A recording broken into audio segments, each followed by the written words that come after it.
Vale, han pasado algunas semanas desde la última grabación. Lo siento. Claro que yo...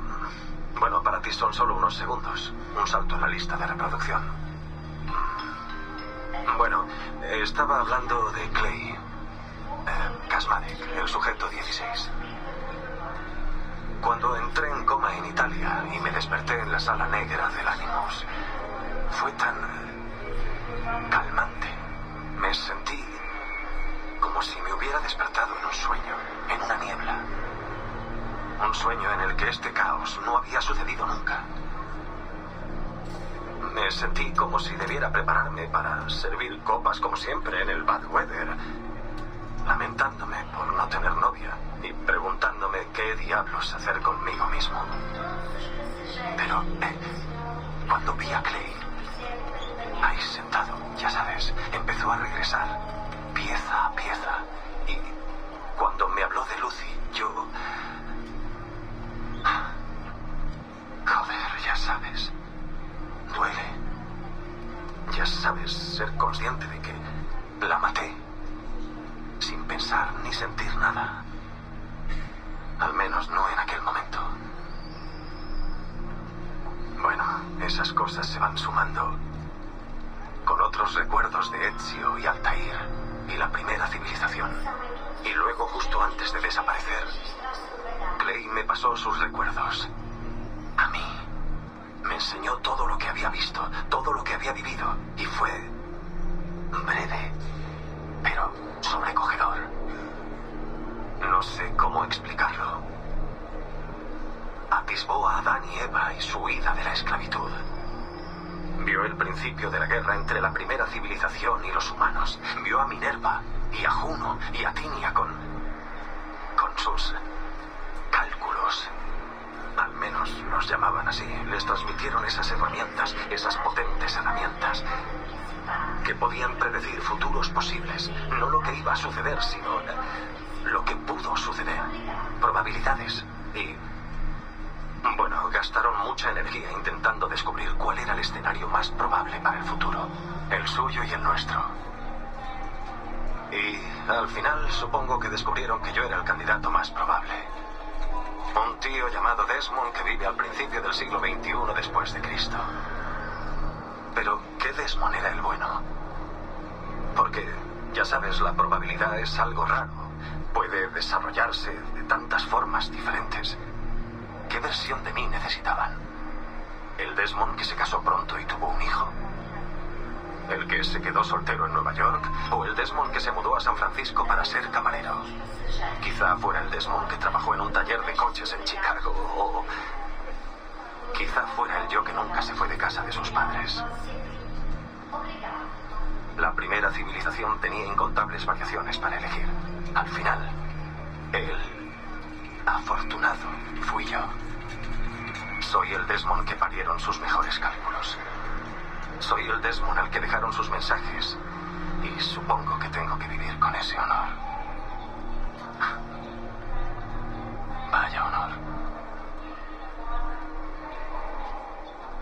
Estoy bastante cansado. Ya seguiré más tarde. Adiós.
have now resumed the practice of dressing as a man, and have put off my woman's dress.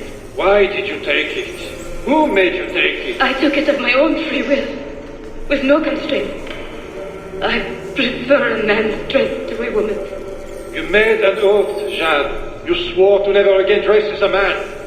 I never meant to swear that I would not resume the practice. Why have you done so? Because it is more lawful and suitable for me to return to the practice of wearing a man's dress, being always among men, than to have a woman's dress. I have resumed it because a promise made to me has not been. How is he? Hour 3, doing well. Are we still in 18th century Hungary? No, his connection is so stable he's jumped between a few ancestors today. We're in 15th century France now. Turns out he's related to one of Joan of Arc's executioners. Surprise. Eileen, yesterday Vidic asked me to help him work out some of the bugs in his audiovisual renderer, and I told him... No. Come on, Satish, not you. It wouldn't be permanent. A few months at most. Months? That will kill every ounce of momentum we have. It won't, I promise. Honestly, I think this could help us. If I can get a look at what these people are doing, we could... Come on. He's trying to pull you over to his side. Don't you see that? He's luring you with quick victory and prestige. That's not what this is about, honestly. I need to get back to work. Eileen, I'm sorry. Do what you must. I'll survive.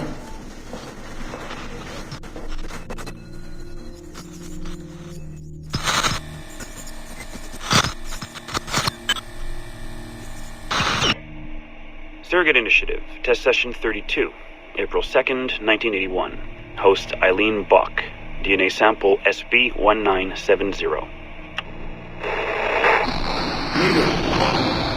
Miriam, are you awake? What?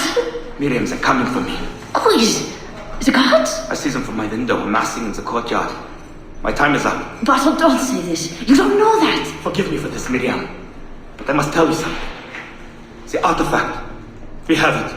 But only Oscar and I know its location. Don't tell me. They will release you. Your family has connections.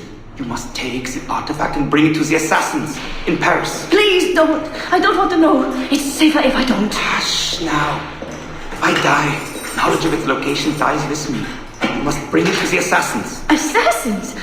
I don't understand. The spire of St. Petrus. No, I don't want to hear. Sound 7!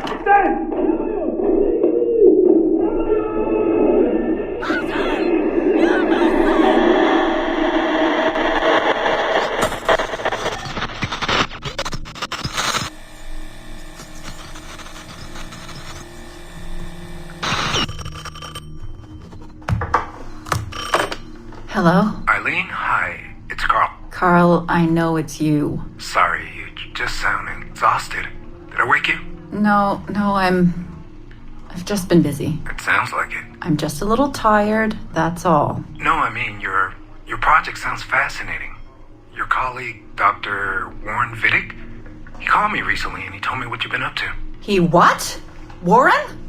Yeah, he told us about your research, memories, ancestry, all of that. He even asked if we'd be willing to come in and... No! Jesus, no! What the hell is he doing? Eileen, it's okay. We signed some papers, non-disclosure stuff. No! He's trying to fuck me over! Damn it! Eileen, we just talked about my mother, just like you and I did. World War II. That's all. It's the artifact. The what? Carl, if he calls you again, you tell him you work through me, okay? That's it. Vidic has been a pain in my ass for years, and I don't need him getting all the glory for my 2 years of hard work. All right. So how should I go about this? I mean, the wheels are in motion. I don't know. Just go through me if he contacts you again. Please? All right. You'll do that? Of course. Yes. Thank you, Carl. I'm sorry I was short with you. I've just been exhausted. That's all. It's all right, hon. Just take care of yourself.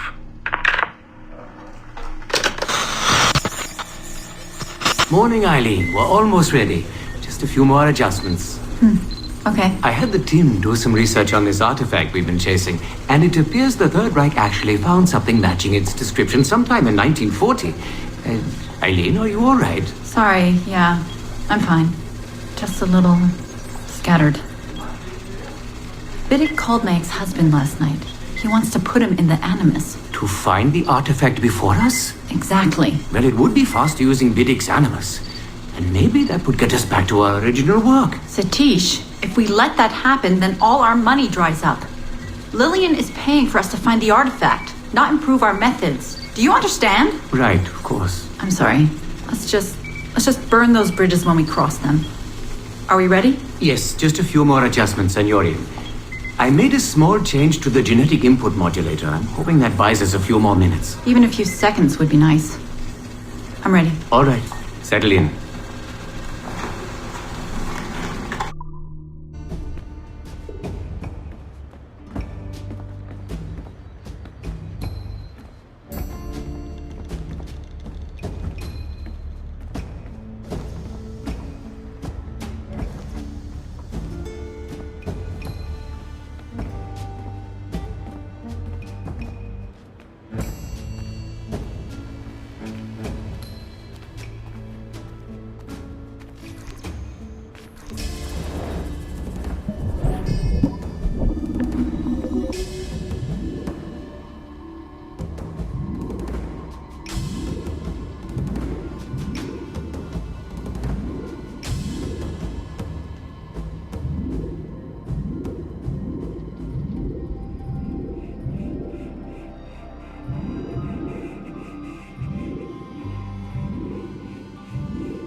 Nuestros investigadores han analizado la vida de Altair ibn Lahad, con la esperanza de hallar una biografía que pueda servir como modelo positivo para los programas globales de captación de Abstergo. Desgraciadamente, este asesino renegado no servirá. Muchas de sus secuencias muestran a un hombre que reniega de algunos de los tabúes más arraigados en su cultura, con una arrogancia casi mesiánica. Altair, no, this is not our way. To burn a man's body is forbidden. Muchos de nuestros investigadores consideraron que los argumentos articulados por el rival de Altair, un hombre al que conocemos por el nombre de Abbas, eran más claros y convincentes que cualquiera de Altair. Hace poco solicité que se localizara a uno de los antepasados de Abbas, si es que existe alguno. Es evidente que las transgresiones de Altair fueron el principal motivo de la disolución de la infame Orden de los Asesinos a mediados del siglo XIII. Por ello, recomendamos encarecidamente olvidar este recurso en favor de otro personaje mucho más agradable e inspirador de su época.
Timestamp August 16th, 2013. The following audio clips were selected from over 160 hours of reel-to-reel tape found in the residence of the late Dr. Warren Vidic following his murder in December 2012. According to labels on the tape's canisters, these recordings were made over a 14-month period between 1980 and 1981 without the consent of their primary subject, Mrs. Eileen Bach, a colleague of Dr. Vidic's and the originator of Abstergo's surrogate initiative. Mrs. Bach is now deceased. It should be stated unequivocally that Dr. Vidic made these recordings illegally and of his own volition using wiretaps and hidden microphones. Abstergo Industries had no knowledge of his actions and disavows any responsibility for them. And we're live. Capacitors at full. Ease the signal in. A little more. You feel anything? Don't be timid. Double it. No, we're taking it easy. 20%. 30. Eileen, go easy. We're 6 past yesterday. And boost the inputs. Too risky. Not if we split the I/O signals. 25%. He's up. Oh, okay. There. I see something. What is it? Mein Gott. I hear talking. You're okay? Ja, ich höre Stimmen. It's German. Mein Name ist Miriam Kurz. I see a light. It's cold. Ich werde nichts sagen. There's a man with me. Mehr werde ich nicht sagen. Keep an eye on our fighters. Mein Name ist Miriam Kurz und ich bin eine Navajo. Des Hitlers Zwang, der macht uns klein. Noch liegen wir in Ketten. Doch einmal werden wir wieder frei. Wir werden die Ketten schon brechen. Eileen? Denn unsere Fäuste, die sind hart, ja. Und die Messer sitzen lose. Für die Freiheit der Jugend kämpfen Navajos. Switch off. Powering down. Kämpft Navajos. Get her out of there. Oxygen from the valve. No. No, Satish, I'm fine, really.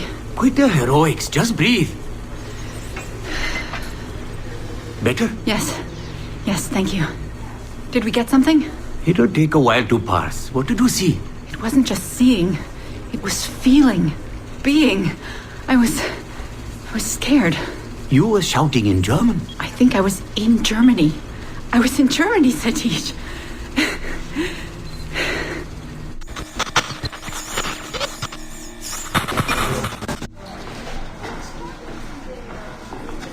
Good morning. Well rested? Exhausted.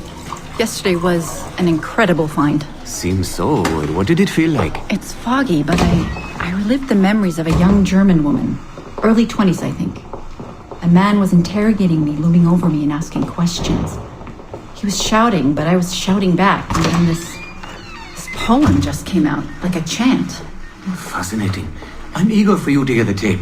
Is it ready? Yes, we transliterated the data onto an audio file. It took all night to process the language.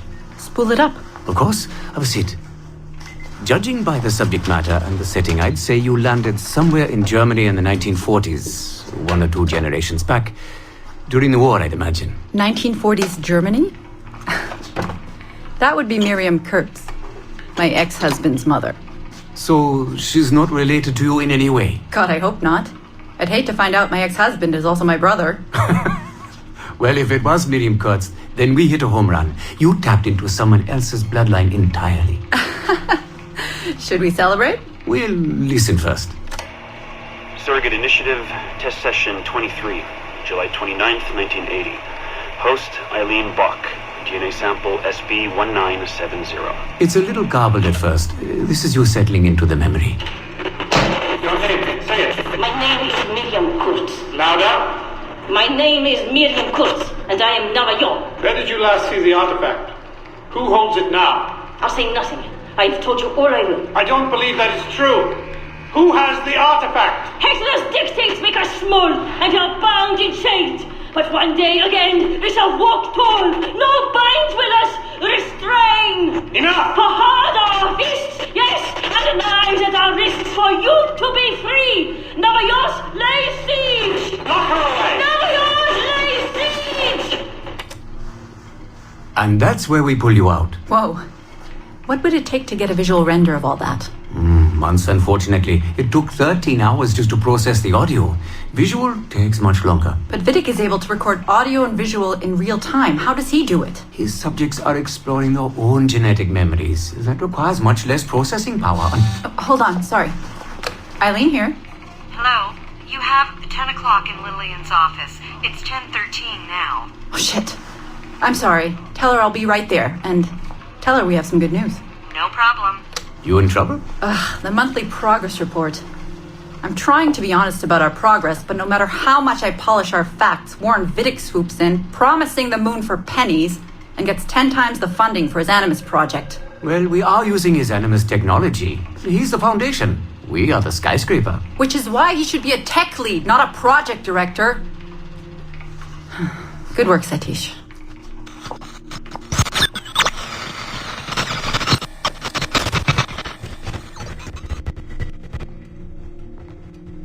It's incredible footage, really. Clear and vivid. And the subject was synced for a full 62 minutes. Came out speaking French after his last session. Passably fluent. And with full recall of everything he'd gone through. Sorry I'm late. I was reviewing some data. It's fine.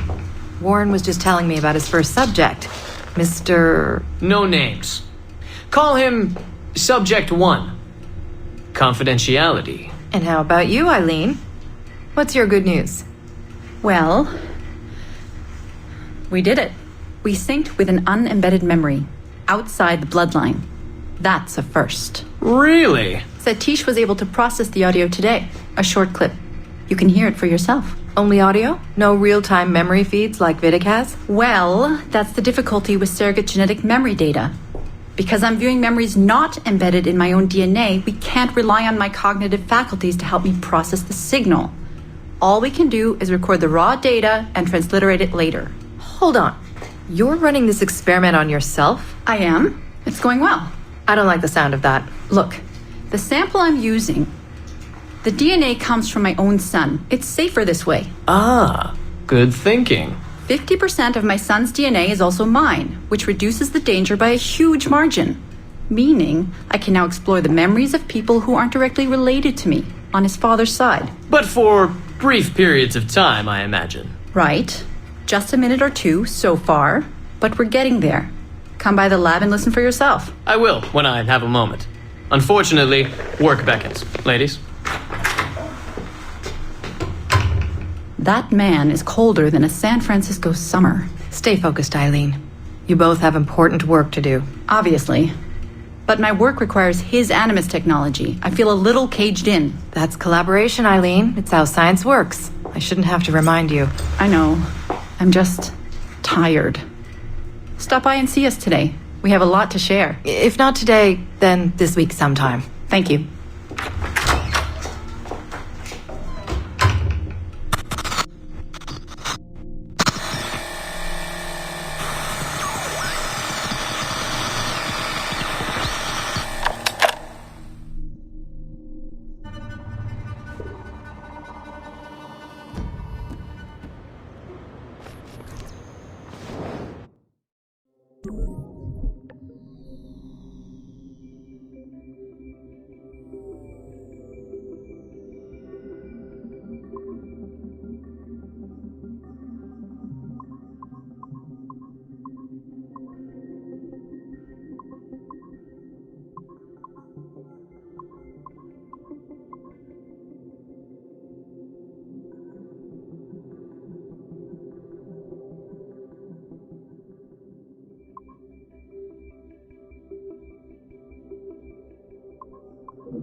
sonido. Creo que apenas he usado este teléfono para grabar. Hola, papá. Estamos todos aquí en Nueva York, en el motel. En realidad es Queens, en Astoria, cerca del expreso de Broadway. Rebecca ha salido a por pilas para algo. Y Son está en su habitación, haciendo sus cosas. Y tú has salido a por comida. Y yo, bueno, se supone que me estoy preparando para colarme en unas oficinas del distrito financiero. En realidad es como uno de tus viejos ejercicios de entrenamiento. Han pasado 10 años y vas y apareces y es como... es como si nunca me hubiera ido. Y ya estamos otra vez partiéndonos el culo con las conspiraciones y la paranoia. Solo que esta vez te creo. Creo todas y cada una de tus palabras. Bueno, creo que ni siquiera sabes de la misa la mitad. No creo que sepas todo lo que he visto. Todo lo que he aprendido en apenas unas semanas. Todo, en realidad. Me siento como si hubiera vivido 1000 años, o 10.000 quizá. Es imposible de explicar. Pero cuando ves tanto mundo a través de los ojos de tantos, es imposible no sentirse triste. Por ver a todas esas personas inteligentes librando las mismas batallas y cometiendo los mismos errores una y otra vez. Porque la cultura, el saber y la historia, nuestros genes no transmiten esas cosas. Todos los chicos deben aprender lo básico. A vivir, a sobrevivir, a defender lo correcto. Pero se pierde tanto con la transferencia. Y se añade tanto con cada generación. Es una pena. Continuamente debe aprenderse todo de nuevo.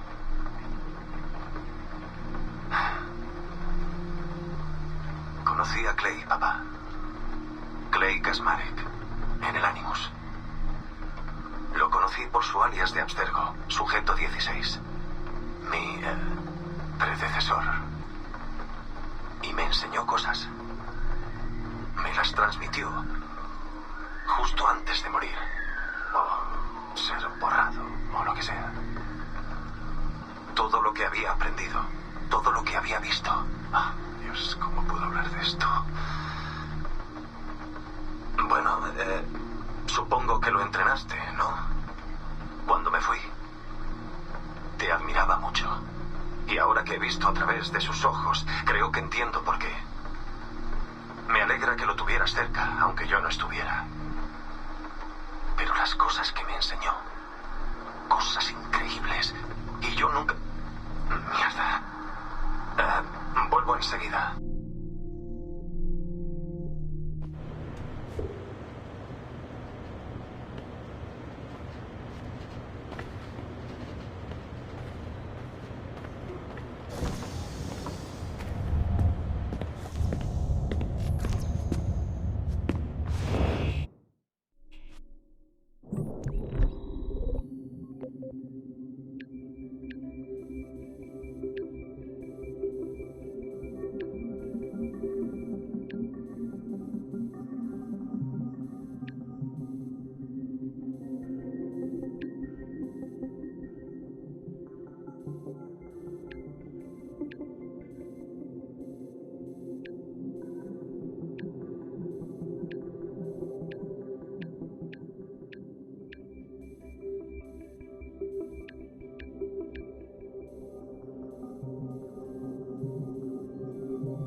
Nuestras primeras investigaciones sobre la vida de Ratonaketon se centraron en su etapa de veinteañero. Pero los investigadores no quedaron muy impresionados por su comportamiento calmado y estoico, con brotes ocasionales de ira extrema. No era el tipo de líder al que nos sentiríamos cómodos apoyando. Así, decidimos sumirnos en su primera infancia, con la esperanza de que las escenas de la América precolonial tuvieran cierto atractivo. Como se puede ver aquí, hay un cierto candor e ingenuidad en este jovencito. Por desgracia, los investigadores creen que la historia de este joven también presenta problemas. Por un lado, la omnipresencia de la cultura Mohawk carece del equilibrio necesario para contar la verdadera historia de Estados Unidos. Por otro lado, el idioma Mohawk sería sin duda un inconveniente para la mayoría del público. Por tanto, creemos que aunque los primeros tiempos de la vida de Ratonaketon podrían ser muy interesantes para los espectadores más instruidos, es improbable que esta historia sea atractiva a gran escala. Es demasiado ajena para el público común. Nuestro equipo recomienda prescindir de este recurso.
Para provocar una hemorragia. Debes tener cuidado. Han progresado en ese aspecto, pero sigue siendo peligroso.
Surrogate Initiative, Test Session 32, January 11th, 1981. Host Eileen Bach, DNA sample SB1970.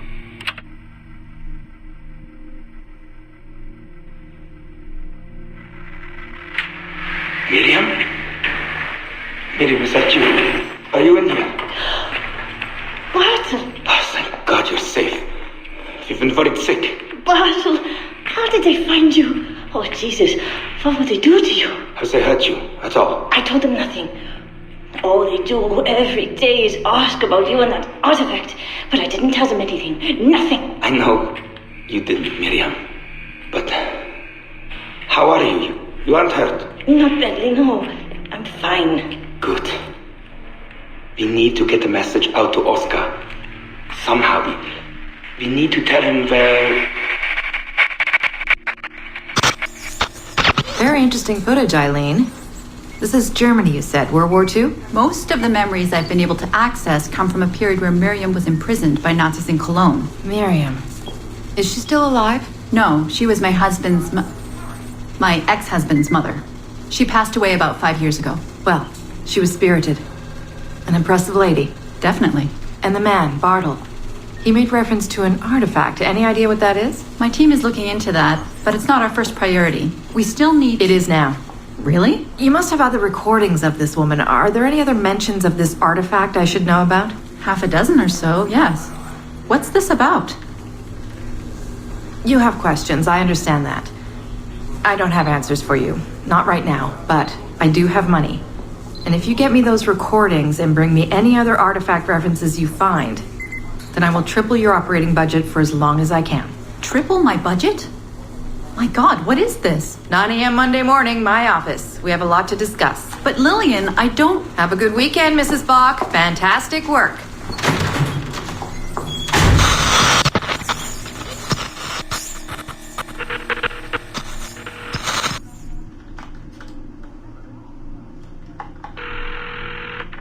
Hello, this is Carl. Hi, it's Eileen. Hey, how are you? Good. Busy. Cold. The winter's been terrible. Seamus won't like that. The weather's been mild out here. Well, he's only coming for a month. He'll live. And I'll be so busy he won't have to worry about his mother bothering him. Still working 12-hour days. I should move a bed into my lab. Look, if you're too busy, Seamus can stay with me. No. I want to see him. We'll have fun. You're not too busy to be a mom and a genius. Of course not. His flight lands at 8:15 p.m. tomorrow night. You'll be there? Of course. 8:15 p.m. Let him know you'll be there. Thanks, Carl. I need to run. I'm sorry. Take care. You too.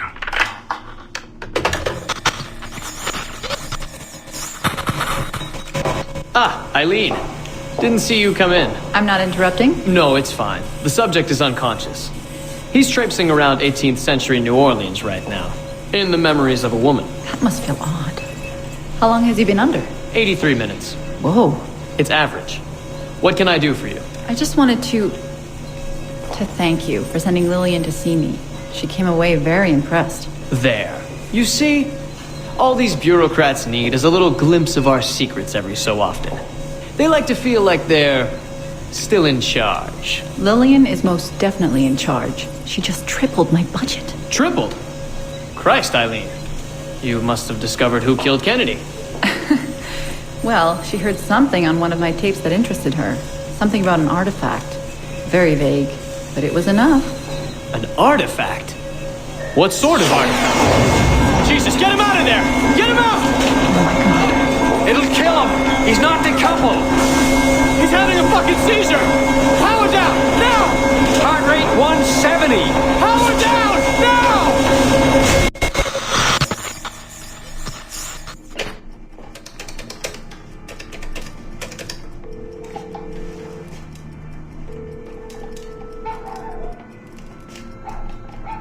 Eileen, Warren here. I was all ready to apologize for the late call, but you seem to be away. Maybe with your son.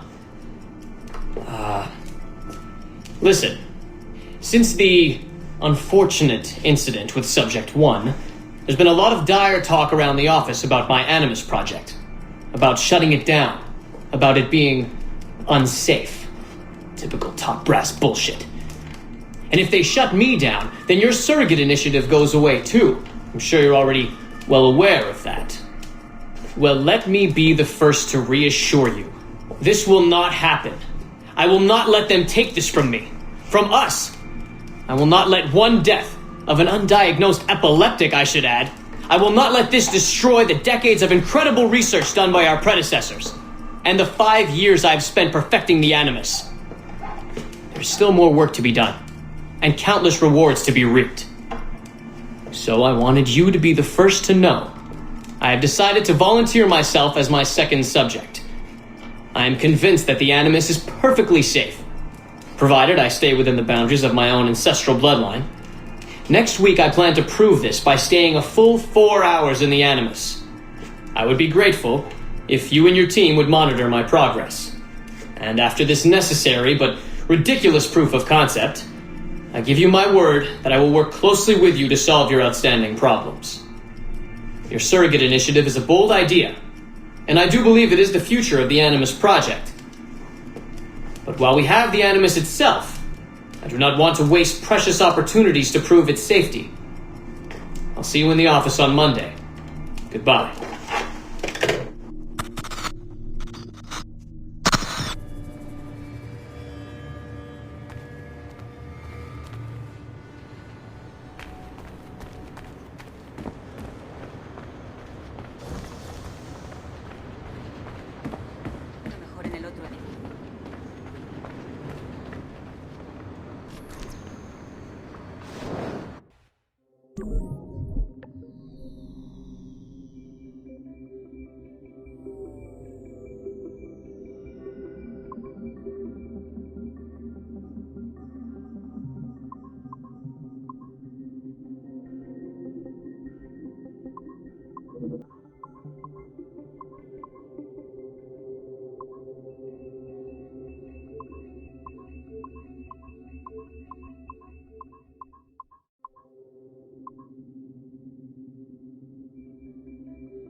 Nuestros informes iniciales indicaban que Ezio Auditore sería un candidato ideal para los futuros proyectos de Abstergo.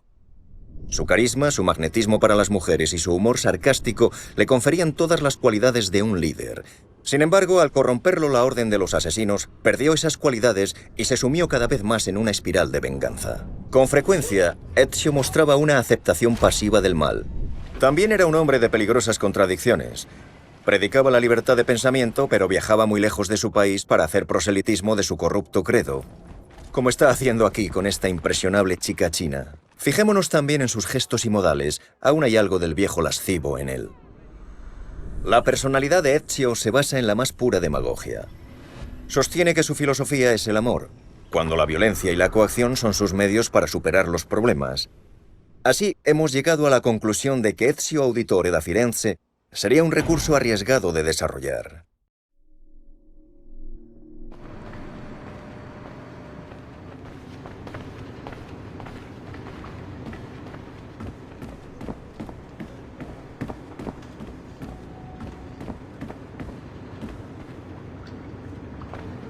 Limítate a sesiones de 3 horas.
El informe preliminar de Aveline de Grand Pré nos hace creer que sería demasiado controvertida e impulsiva para el gran público.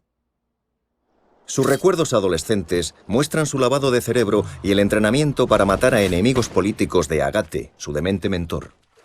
Además, Aveline pasó demasiado tiempo en los pantanos de Luisiana, cortejando a contrabandistas de baja ralea, lo cual haría peligrar su atractivo ante las mujeres, que ahora mismo supone casi el 50%. Sin embargo, cuando Aveline maduró, emergió un nuevo aspecto. Una dama educada, amable, elegante y compasiva, Aveline adopta una nueva mentora, su madrastra, Madeleine de Lille, una incansable defensora de los derechos de los esclavos. Thank you, Madeleine. Con una pequeña edición para priorizar su relación, creemos que la historia de Aveline satisfará con creces nuestras necesidades. Nuestro equipo recomienda darle luz verde, sacarlo al mercado rápidamente.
Surrogate Initiative, Test Session 27, October 21st, 1980. Host Eileen Bach, DNA sample SB1970. Miriam, my dear girl, there is no good reason for you to be here. But your intransigence requires that I detain you until you give me information I can act upon. The location of the artifact, perhaps, or the whereabouts of your leader, Bartle Shing. Just a little something to give Minister Goebbels some encouragement that we are on the right track. How about a nice hug? He looks so sad in all his photographs. Yes, he does, doesn't he? Perhaps you could pay him a visit yourself. He likes beautiful women. Actresses, musicians... Pirates? That's right, pirates. Pirates of the Edelweiss. Isn't that what you kids call yourselves? It's very amusing. And illegal, of course. Breaking Hitler's laws is half the fun. Oh, I imagine so. I imagine you were having a wonderful time just before we captured you on your insurgent friends. And that's the end of it. Damn it. Why can't we sustain the signal for more than just a few minutes? I need to relax. That's not the issue. This is dangerous work. These memories aren't in your bloodline. That's why it's not holding. There's got to be a solution. Any idea what they mean by the artifact? I've heard it a few times now. Not sure. I don't think Miriam knew either. Not much comes into her mind when she asks about it. But she's protecting the other members of her group, the Edelweiss Pirates or something? Yeah. Bartol Schink. Have we looked him up? No, we can. We should. Put your intern on it. Right. High priority. Yeah. This isn't getting any easier. Jesus.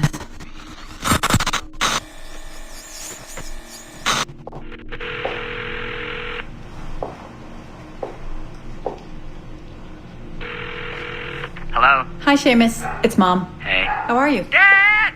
It's Mom! Hello, Ellie? Hi, Carl. How's Seamus? Great. We were out shopping for school clothes. Yeah. The summer just sped by. They all do. I never seem to notice. No windows in the office. Right. Trapped in the lab. So, did you need to talk? Yes, sorry. I was curious about your mother, actually. Oh.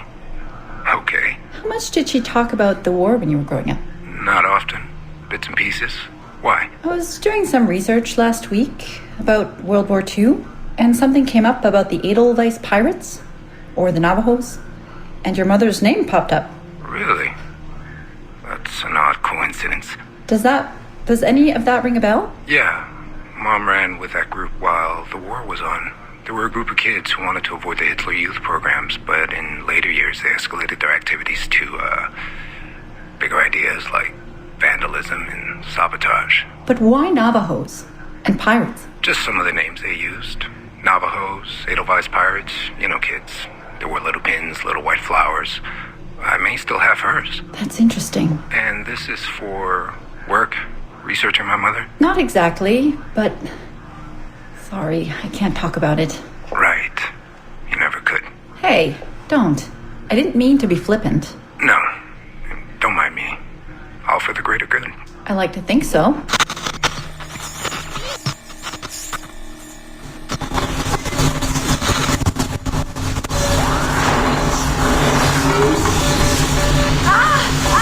Power down. You all right? Damn it! 5 months of this bullshit! We're floundering. Take it easy, Eileen. You're just stressed. I am not stressed. I'm frustrated. I'd like to go again this afternoon. No. There is no reason to rush this. We're hardly rushing. We're running into the same wall over and over again. Why can't we push through? Why can't you keep me in the Animus longer than 2 minutes? Because surrogate genetic memory data is fragile.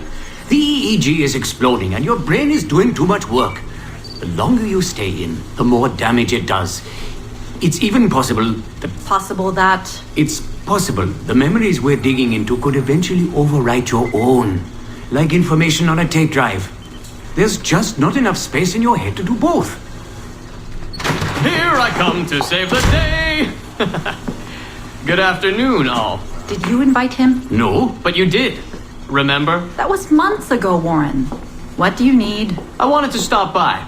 Check on your progress. Well, apparently it's still too dangerous to keep me under for more than a few minutes. I always suspected that would be your biggest hurdle. The genetic memory sequencing is the easy part, if time-consuming. But the replay, that's something else. Yes? Let's think this through.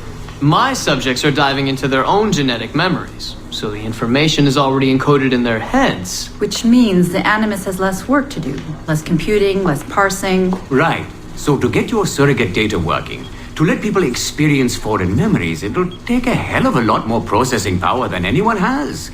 Even Abstergo Industries. Ideally, we'd like to build an external processor that mirrors as many brain functions as possible. Something to handle the calculations. But the cost and upkeep of that would be astronomical.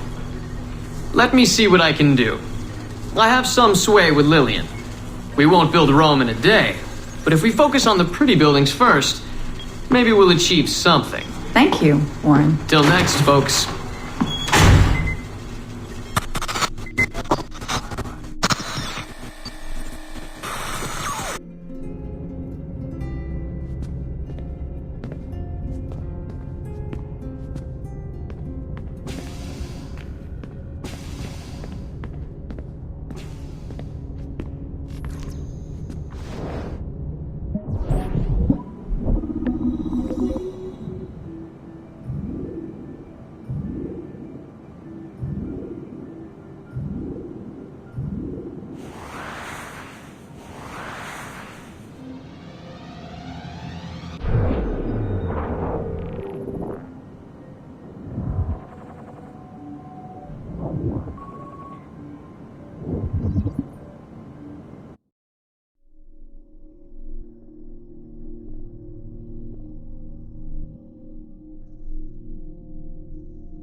February 12, 1981.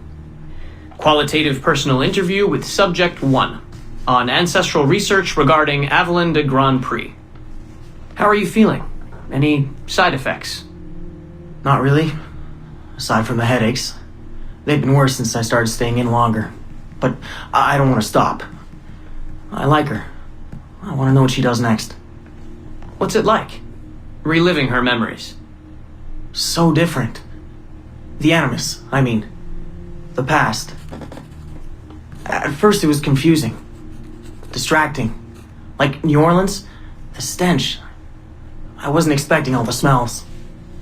Smell is the sense most directly linked to memory. When I'm in her memories, it's like I can smell more than I usually can. In general, women have a more acute sense of smell than men do. I had wondered how that would translate. Anything else? Yeah. She's smaller than me, but it's like her body could do more. Did that surprise you? At first, yeah. The ERA people might hate me for this or whatever, but I don't usually think of girls that way. Climbing things. My mom, my sisters. The animal feeling of Aveline sinking her hidden blade into the throat of... Go on. It doesn't feel feminine. What I think of as feminine. But then at the same time it does. Her center of gravity is way lower. That was a surprise. How easy it is to land. How steady I am on her feet. Sorry. This is hard to talk about. No, it's fascinating. This is what we need. Pure experience, in your own words. Okay. Can you tell me about Gerald Blunk? What about him? He and Avalon were close, but we haven't been able to ascertain if he might be your missing ancestor. Do her memories suggest anything to you? Does this make you uncomfortable? Remember, these are her memories. You're just playing them back. It's not even acting. You're a researcher. Like you say, I haven't experienced her consummating anything. That would be... Anyway, I think maybe she was confused. Oh. Well, first of all, I don't really know for sure, okay?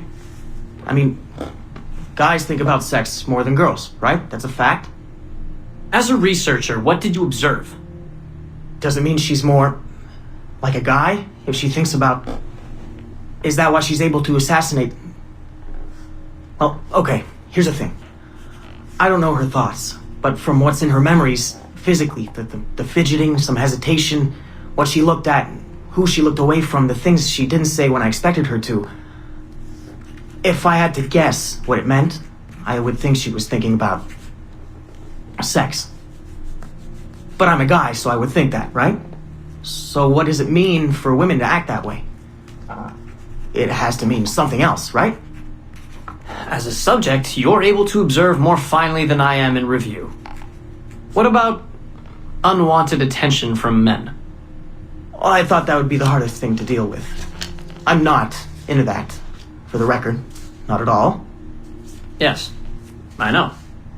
But the way she dealt with it happens so often. It's like you stop noticing everything she does to avoid it. Crossing the street, eyes in the back of her head.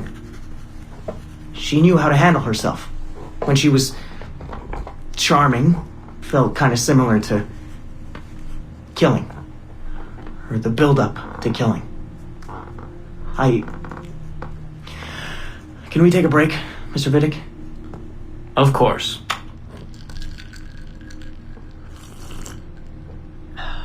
Ready to go on? Yes. Avalon was black. And white. On her father's side. You're sensitive to that? I guess. I mean, I'm white. Aveline looks black, so that's different. But you get used to it. Like with the girl thing. Until someone makes you not used to it. What do you mean? I don't think I've ever had to think so much about what I'm wearing or how I'm walking. But Aveline, it's like she goes through her whole life in these uniforms. People expect her to behave in a certain way. Definitely. Sometimes I worry I'll slip up and play too relaxed at the warehouse and, I don't know, blow her cover. You can't blow her cover. I know. I'm just replaying the memories. I can't change them, I know. But I see it, right? It's a risk. It's... stressful? Yes. It's best when she goes out as an assassin. On the roofs or in the bayou. I think she was more relaxed that way. Can you imagine? You're only relaxed when you're going to kill someone. Let's stick to memories rather than imagination. What about the slaves? They're kind of just... everywhere. I mean, that sounds bad. Slavery is bad, but no one's acting like slavery's bad. It's fun when she frees slaves. Is it supposed to be fun? We're not looking for supposed to. Focus on what it is.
We are attempting to synchronize the DDS system. This will only take a moment. We are almost there. The DDS is now in sync. Thank you for your patience. We hope you enjoy your experience. Rudolf II invited many notable figures to his court, making Prague the center of European culture. Among them were Englishman Edward Kelly and his stepdaughter, Elizabeth Jane Weston. Observe her and report any alleged collusion.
Esto será breve, papá.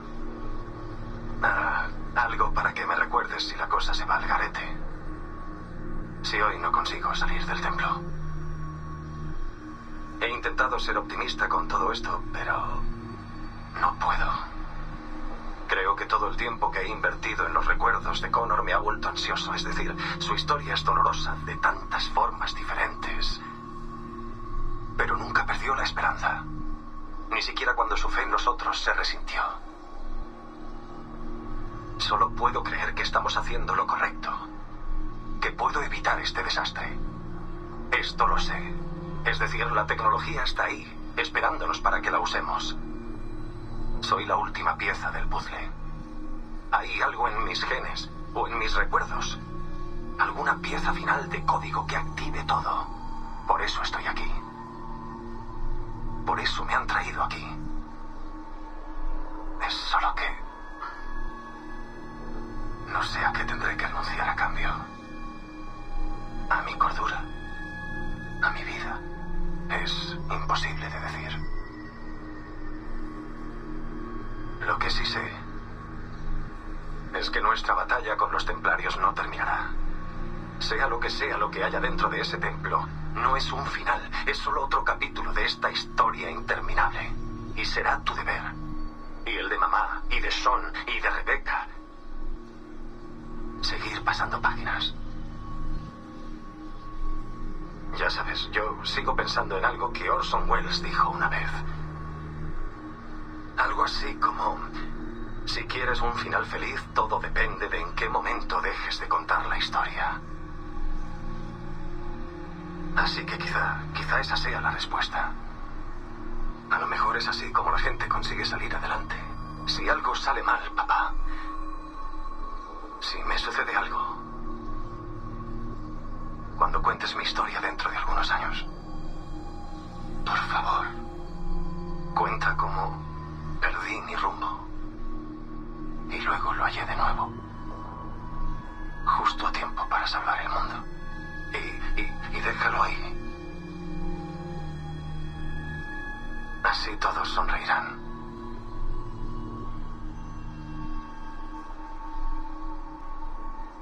Adiós, papá. Saluda a mamá. Dile que la quiero, ¿vale? Dile que os quiero a los dos.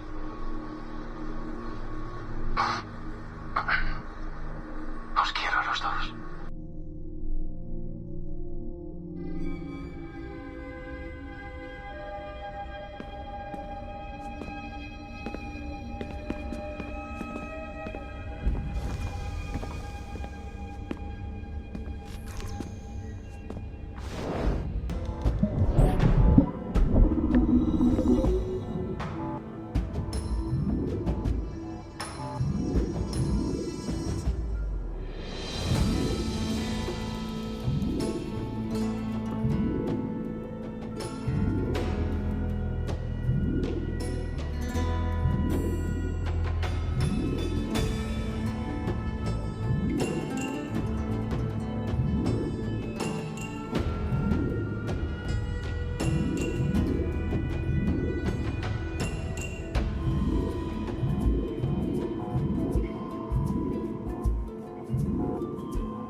Vino esta mañana con la noticia. La nueva medida de seguridad asusta a la gente. No lo pasarán por alto. Es parte del contrato. Tener un nivel de acceso súper alto supone someterse a un proceso de investigación. Lleva meses. ¿En serio? No lo sabía. Lee la letra pequeña. Trabajar para Abstergo tiene ventajas, pero también inconvenientes. De los gordos. Hola. ¿Puedes creer lo bonito que es este edificio?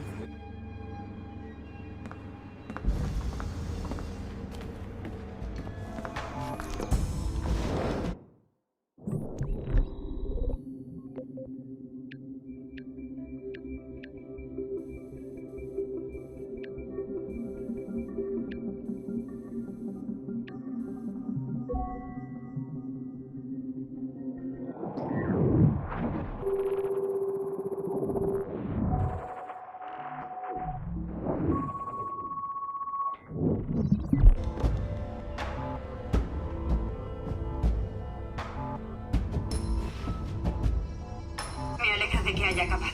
Odio que aumenten la seguridad. Me pone de los nervios. ¿Han metido a alguien en el búnker esta vez? Solo unos días, creo. Es una mierda. Pero supongo que es necesario. Trabajamos con datos delicados. Mierda confidencial. No sé qué pensar de eso, pero está en el contrato, así que... Y nos pagan primas también. Plus por molestias lo llaman. ¿De verdad? Eso sí que es un detalle.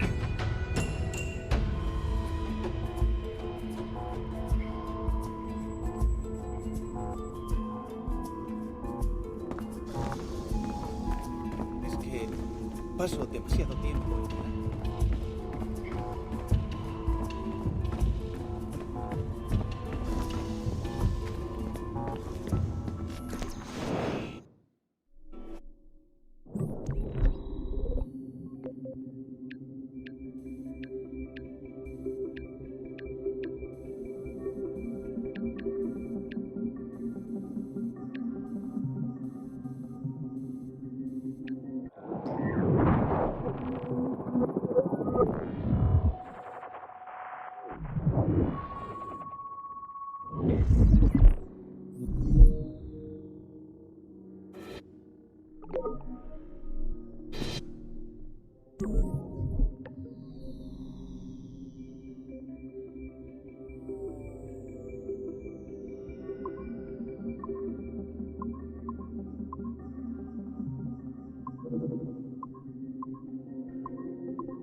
Surrogate Initiative, Test Session 37, August 9th, 1981.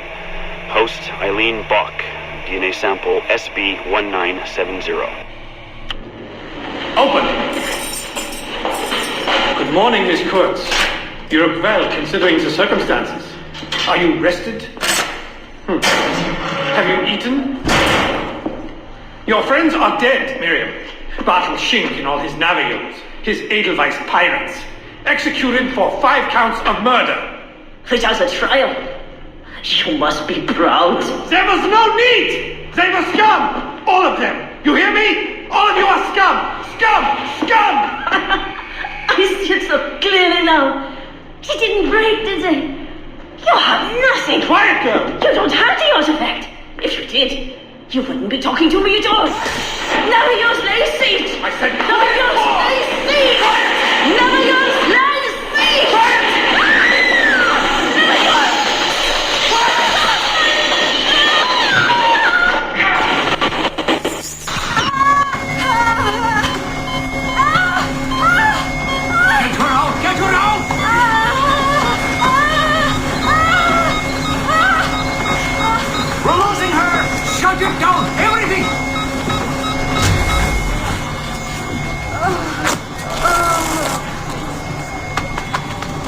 Eileen, open your eyes. Can you hear me? Eileen! Eileen! Power's off! Get the position in here! Step aside, son! Eileen, talk to me. Can you open your eyes? Clear! Oh, God. No response.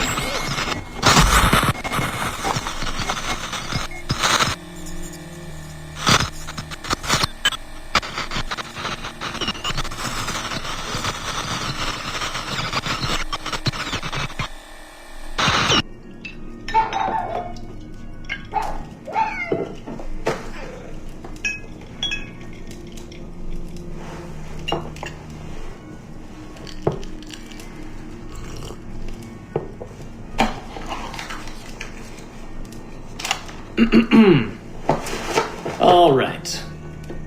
Notes towards a speech in honor of Dr. Eileen Bach's premature retirement. When I first learned of Dr. Bach's unfortunate accident, I couldn't help but feel a great sense of loss at... No.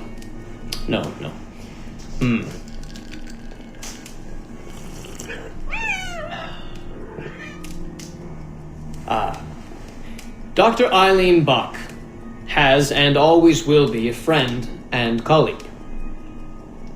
When I first learned of her unfortunate accident, I was shocked, of course. To see any friend injured in such a way is deeply upsetting. And to further learn that her injuries were severe enough to force a premature conclusion to her brilliant career, well, I would not wish that fate on anyone. But if there is any solace to be found in her accident, it may be this: that she was injured in service of her research, in service of work that she cherished most dearly. And it is due to her diligence that some of the mysteries of genetic memory have been further illuminated. And while it is true that work on her project, the surrogate initiative, as she called it, has been temporarily halted, the copious amount of work she has done over the past 3 years has been incredibly valuable. So while her work has been suspended for the time being, her legacy will most certainly live on.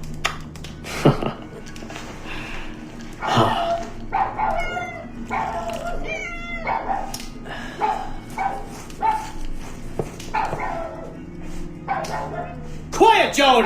Quiet!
Debes tener cuidado.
visto al tío ese, John.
Te asesinó.